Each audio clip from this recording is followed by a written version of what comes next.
મહત્વના સમાચાર અમદાવાદથી જ્યાં એએમટીએસ બસ ટ્રાફિક સિગ્નલના પોલ સાથે અથડાઈ એક્ટિવા ચાલકને બચાવવા જતા બસ ચાલકે સ્ટીયરિંગ પરથી કાબુ ગુમાવ્યો અને એક્ટિવા ચાલકે અચાનક ટર્ન મારતા આ બસ ચાલકે કાબુ ગુમાવ્યો હતો। અકસ્માત સર્જાયો। એએમસીના એએમટીએસ વિભાગે ડ્રાઈવર કંડક્ટરને નોકરીમાંથી છૂટા કર્યા છે। તો એક્ટિવા ચાલકને બચાવવા જતા અકસ્માતની ઘટના બની છે। એક્ટિવા ચાલકે અચાનક જ ટર્ન મારતા બસ ચાલકે કાબુ ગુમાવ્યો। વધુ વિગતો મેળવીએ સંવાદદાતા કુશાંક સોની આપણી સાથે જોડાઈ ચૂક્યા છે। કુશાંક, અકસ્માતની આ ઘટના શું બની હતી અને શું કાર્યવાહી હવે?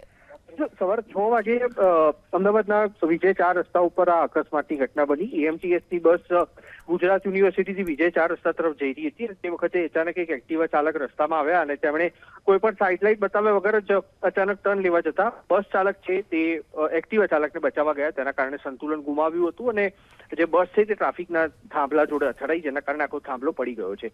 અમદાવાદ મહાનગરપાલિકાના એએમટીએસ વિભાગ તરફથી આ જે ડ્રાઈવર અને કંડક્ટર છે તેને સસ્પેન્ડ કરવાની કામગીરી કરવામાં આવી છે અને તેના કોન્ટ્રાક્ટર છે તેને દંડ વસૂલ કરવા માટેની સૂચના છે તે પણ એએમટીએસ વિભાગ તરફથી આપવામાં આવી છે। સદનસીબે સવારના સમયે કોઈ વધુ વ્યક્તિઓ ત્યાં આગળ હાજર ન હતા। તો વધુ વ્યક્તિઓ હાજર હોત તો કદાચ બસની ટક્કરના કારણે અનેક વાહન ચાલકો છે તેમને નુકસાન થાય તે પ્રકારની પરિસ્થિતિ પણ આ રોડ ઉપર હાલ વર્તાઈ રહી છે। જી, આભાર આપનો આ સમગ્ર માહિતી બદલ।